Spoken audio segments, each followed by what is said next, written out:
All right, the next comic we got coming to stage is an Air Force veteran of 4 years, hailing from North Carolina. We have Quentin Hardy. Round of applause.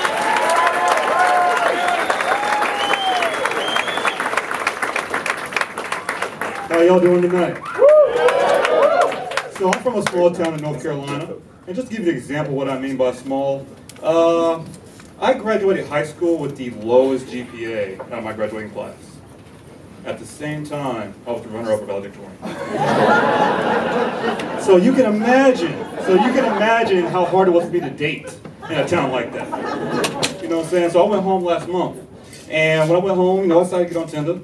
I swear to you not, the first 7 swipes, 7 cousins.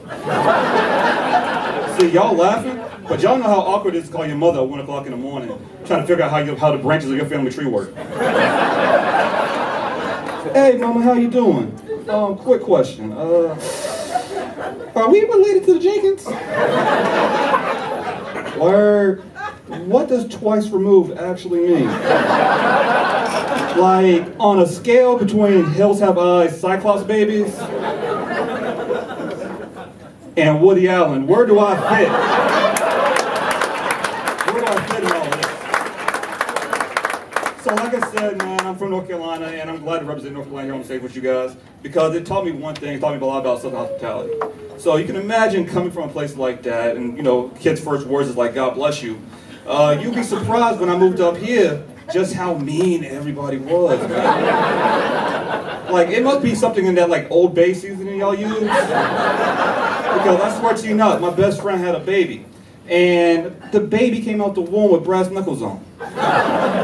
Like, this infant DMX-looking kid, like, he didn't even cry. Like, as soon as the doctor smacked him on the butt, the baby just upcut the doctor. It was the craziest thing, man. But I didn't learn that, being mean is just part of the culture of living in D.C. You have to.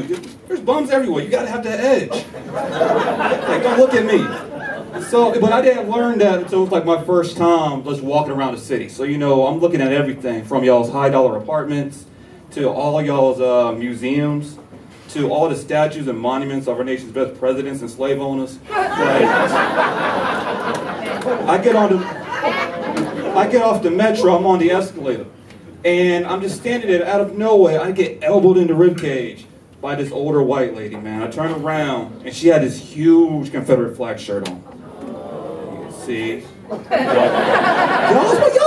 my niggas. I swear to you not, man. I swear to you not. I swear to you not. So I can never forget what she said to me. She was just like, "Get out of my way. You don't belong here." I was like, damn, that was abrupt. So when something like that happens, you always look around like, who's going to help me in this awkward situation? And there she was, this older black lady was standing right behind her.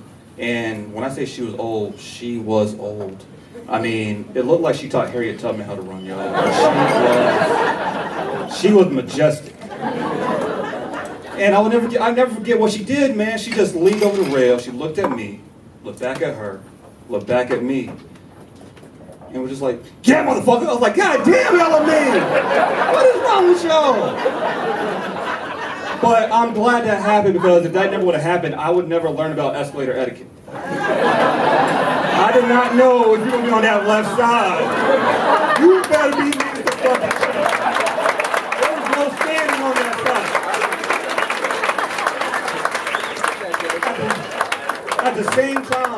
At the same time, Southern hospitality came out of me, man. I was like, she hit me. I was like, you know what? You go on ahead. May God touch your heart and you have a blessed day. For the few folks that didn't laugh, that is Southern for I hope you trip and die, bitch. I hope your kids don't call you on Mother's Day. I hope every time it rains, all your car windows are down. And for the icing of the cake, I hope you have grandchildren that love Tupac.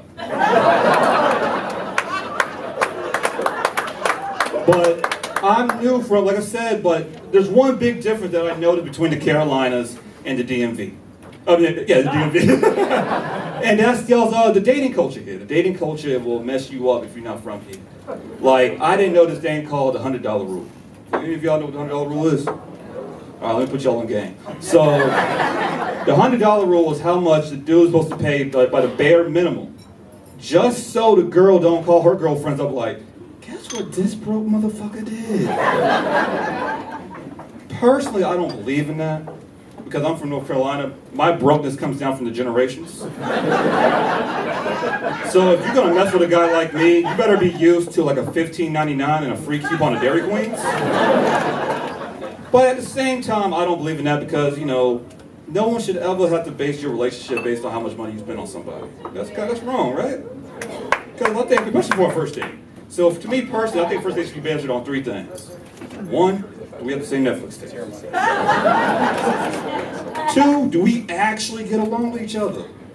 And 3, how long do I have to wait before I can eat your kid's breakfast cereal at 9 o'clock in the morning? That is important, y'all. You guys gotta show love to the single moms. I swear to you not, man. Just like hot women and Jettas. Single moms that drive minivans got the best snacks. And y'all can take that any way y'all want to. Because Quentin and Hardy gonna be eating something tonight. But I did learn one thing though. I did learn one thing about relationships. I did learn one thing. And that is, and by DC standards, I do not have a sexy vehicle. I'm not even gonna tell y'all what kind of vehicle I got. Just know the kids in the neighborhood call my mode of transportation Big Bertha.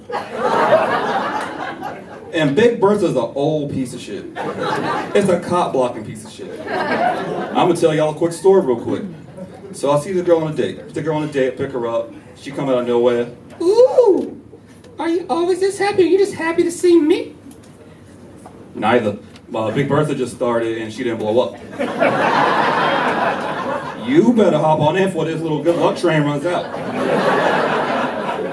Long story short, the day didn't go well. We were not a perfect match. But by Southern standards, I still try. You know, I try to get that romance, get that ambiance in the air. So what I do, I put on Boys to Men. See, fellas, take notes.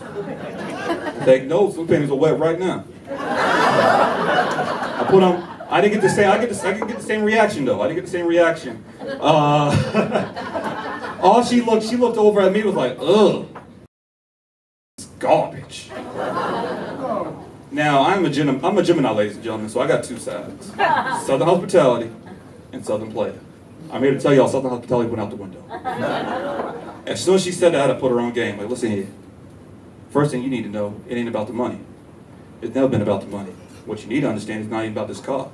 What you need to recognize is about the man inside the car that you've been overlooking. So since my sales team is so garbage, since it's so fucking garbage, and give me back my earbuds. Hey, my name is Quentin. Thank you guys, and God bless.